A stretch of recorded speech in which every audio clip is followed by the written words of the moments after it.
Bienvenue dans cette nouvelle vidéo. Nous allons voir comment définir et gérer les mesures. Vous pouvez utiliser Power Pivot pour analyser d'énormes collections de données comprenant des millions, voire des centaines de millions de lignes de valeur. Bien que les détails soient importants, il est également utile d'examiner vos données globalement. Ce type de mesure agrégée, telle que la moyenne des valeurs d'une colonne, s'appelle une mesure. Il existe deux manières principales de définir une mesure dans Power Pivot. La première consiste à utiliser une version de la somme automatique qui calcule une somme, une moyenne, une médiane ou un autre résumé dans une autre colonne Power Pivot. L'autre méthode consiste à créer une colonne calculée manuellement.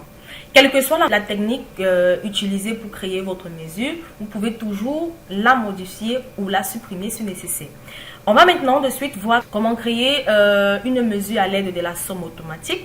Donc, pour créer une mesure à l'aide de la somme automatique, vous devez d'abord ouvrir un classeur dans lequel vous avez ajouté un tableau, comme le mien. Donc, un classeur dans lequel vous avez ajouté un tableau et au modèle de données Excel. Donc, dans l'onglet Power Pivot du ruban, vous cliquez donc sur Gérer. Et là, lorsque vous cliquez sur Gérer, cela renvoie tout simplement à la boîte de dialogue Power Pivot pour Excel. Alors, lorsque vous cliquez sur Gérer, cela renvoie à la boîte de dialogue Power Pivot pour Excel. Et lorsque vous êtes dans Power Pivot pour Excel, sous l'onglet Accueil du ruban, dans le groupe Affichage, vous cliquez sur le bouton Zone de calcul pour afficher la zone de calcul de la grille. Donc, lorsque vous cliquez sur zone de calcul, cela affiche tout simplement la zone de calcul de la grille. Voilà. Et dans la zone de calcul, vous cliquez sur la première cellule située sous la colonne sur laquelle vous souhaitez baser votre mesure. Donc, dans ce cas, je vais baser ma mesure sur les volumes. Je clique sur la première cellule située sous la colonne sur laquelle je souhaite baser ma mesure. Je vais ensuite sous l'onglet Accueil du ruban.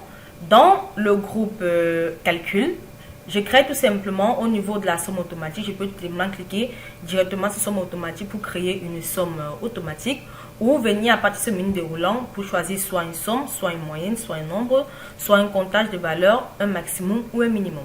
Donc, je vais cliquer sur somme et comme vous pouvez le constater, c'est la somme tout simplement. Donc, je vais remonter. Cela a sommé les années, ce n'était pas mon intention. Non, on va le supprimer. Donc, ce que je veux sommer en fait, ce sont des volumes. Donc, je sélectionne une cellule au niveau des volumes. Je vais au niveau de l'onglet Accueil du ruban. Dans le groupe Calcul, je clique sur la somme. Et là, comme vous pouvez le constater, cela vient effectivement de calculer la somme des volumes. Alors, pour supprimer une mesure, vous devez tout simplement cliquer sur la cellule contenant la mesure et puis vous cliquez sur Supprimer. Et on va vous renvoyer une boîte de dialogue qui vous demande si vous souhaitez réellement supprimer le modèle. Vous cliquez sur Supprimer et cela va supprimer tout simplement la mesure que vous venez de créer. Donc la mesure que je souhaitais créer, c'était pour la somme des volumes. Voilà la somme des volumes qui affiche tout simplement la somme de tous les volumes. Alors on va maintenant voir comment créer une colonne calculée. Pour créer une colonne calculée dans la fenêtre Power Pivot pour Excel, affichez le tableau Excel faisant partie du modèle de données. Ensuite, vous cliquez sur la première cellule vide de la colonne Ajouter une colonne et vous entrez tout simplement votre formule en entrant égal, suivi, n'est-ce pas, de la formule. Donc, pour faire référence au champ du tableau Excel, vous entrez tout simplement un nom entre les crochets. Donc, par exemple, ici, je vais entrer le volume. Je peux entrer le nom entre les crochets. Alors, j'entre tout simplement les crochets. Voilà, ça liste tout simplement les champs présents, année, exception, mois, somme des volumes. Je peux en cliquer tout simplement la somme des volumes. Et là, je clique ensuite, je double-clique. Et ensuite, je clique sur Entrée pour valider mon opération. Et là, comme vous pouvez le constater, cela calcule la somme de tous les volumes. Donc voilà une colonne calculée que l'on vient de créer. Maintenant, pour modifier une mesure ou encore modifier le nom d'une mesure, vous cliquez tout simplement dans le classeur dans lequel vous avez ajouté au moins une mesure au modèle de données. Ici, j'ai ajouté la mesure au niveau des volumes de la somme des volumes. Donc, dans Power Pivot, cliquez donc sur le bouton de calcul pour afficher la zone de calcul dans la grille. Donc voilà, si cela n'est pas affiché, vous cliquez donc sur la cellule contenant la mesure. Puis, dans la barre de formule, vous modifiez tout simplement le test de la formule de la mesure. Donc, ici, il s'agit de la somme des volumes.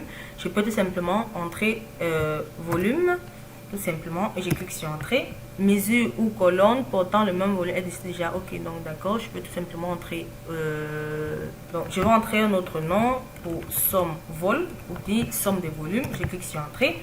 Et voilà, je viens de modifier le nom de somme de volume en somme vol pour entrer le volume. Alors, on peut également modifier également une mesure. Donc ici, il s'agissait des sommes. Je peux cliquer également sur la cellule.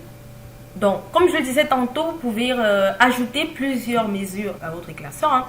Donc, pour ajouter d'autres mesures, vous cliquez sur la première cellule contenant sous la colonne que vous souhaitez ajouter une mesure. Vous allez au niveau de l'onglet accueil, autant pour moi. Dans le groupe calcul, vous pouvez par exemple ajouter, au lieu ici on a déjà des sommes, je peux ajouter la moyenne.